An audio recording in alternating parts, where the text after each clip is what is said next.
Hi guys, it's Mark from soundrecordinggear.com, back with another video.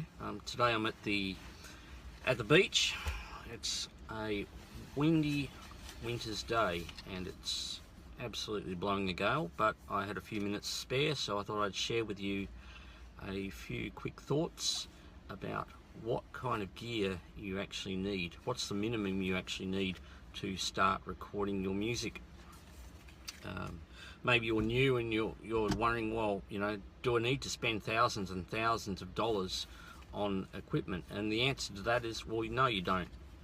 You don't. And I'm just going to go through a quick rundown of some of the gear that I'm using and the minimum that you actually need to start recording your stuff.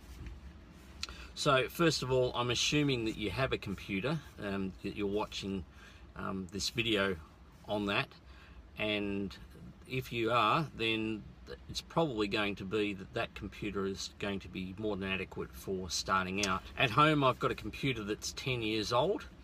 It's one of the first Intel Power Macs, and I've upgraded that a little bit.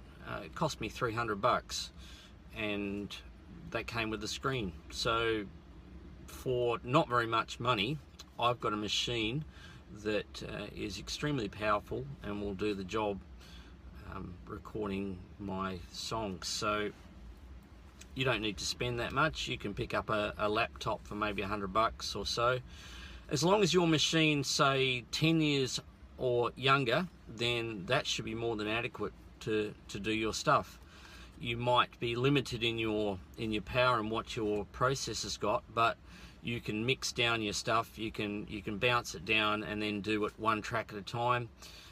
There are lots of ways around it to not have to spend a ton of money. The second thing you're going to need, obviously, is a DAW, digital audio workstation, and you can either get a free one or you can pay some money, but look, for absolutely nothing you can get something like Traction 5.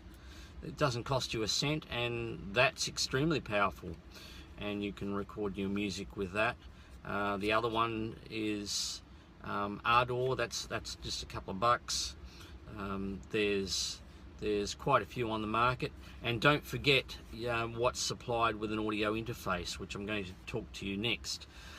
You're going to need some method of getting your audio signal and hearing your audio signal into your computer. Now, a sound card, you can try that, but it's not going to be really great. So go a step up and get an audio interface. They're not overly expensive.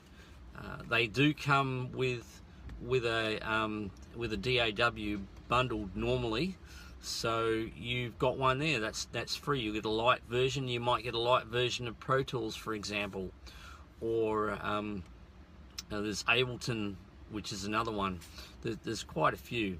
Or like I said, go to Traction. So I'm going to show you some pictures of what I've got. I'm using a Focusrite 2 in, 2 out, because I think that's very versatile, and that actually gives me 2 channels, so I can either run a stereo microphone pair, or I can plug a keyboard straight into it, or any instrument. So that works for me.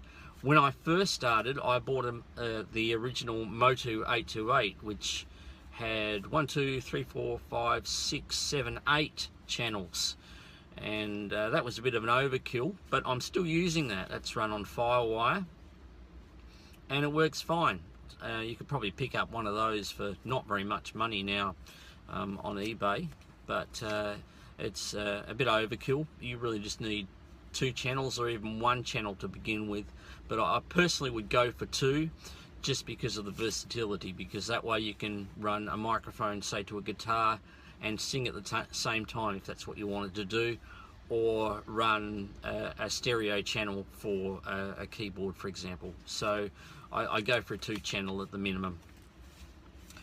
Secondly, or thirdly rather, you're going to need a microphone. In other words, some way of getting your audio signal, if you're recording something acoustically, into your interface, which then goes into your computer.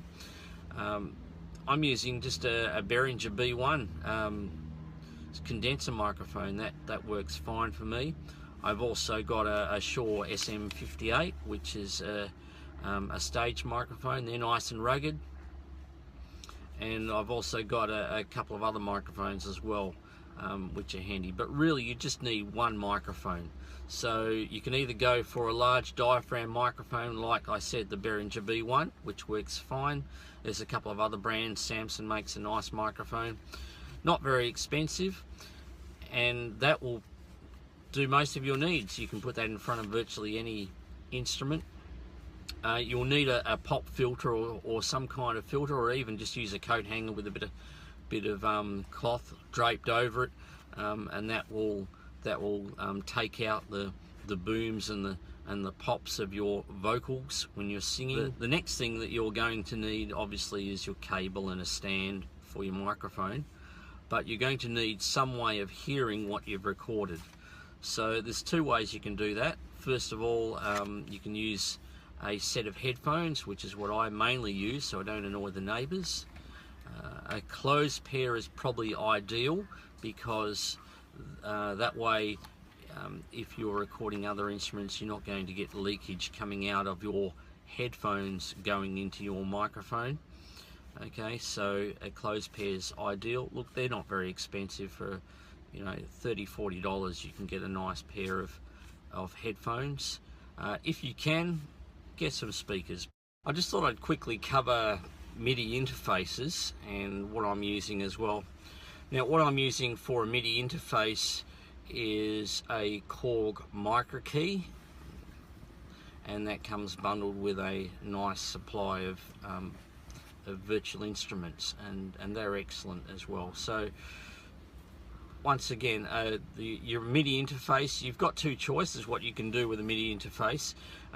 One is you can actually buy a standalone Midi interface, a standalone keyboard, or what I've actually got at home is a Korg Triton LE, which I bought years and years ago, and that actually doesn't have doesn't plug directly into my computer. So I bought a small little black box about the size of a matchbox, with a plug on each end. One goes into the synth and the other goes into my computer via USB, and that then takes the MIDI signal from my Triton LE and sends it to my computer, and so I can then use that to control my virtual synths. Now, a word on virtual synths: there are a ton, and I mean a ton, of free ones and very low cost synthesizers out there on the market, and there are quite a few. You can check on my website the different ones that are available. I'm using a couple of different brands. I'm using a paid one. I'm using Synthmaster, which is an all-purpose one, but I've also got a lot of free ones, and they work great. They're just, some are cut down versions of the full version, but they still do the job. I'm using Logic, and that comes bundled with a ton of free synths, and a lot of the other digital audio workstations do have some virtual synths included in their software. Okay guys, that's it for now. You guys keep making great music. If you've got any questions, leave them in the comments below. Like us, subscribe, share us, and we'll encourage each other to keep producing great music.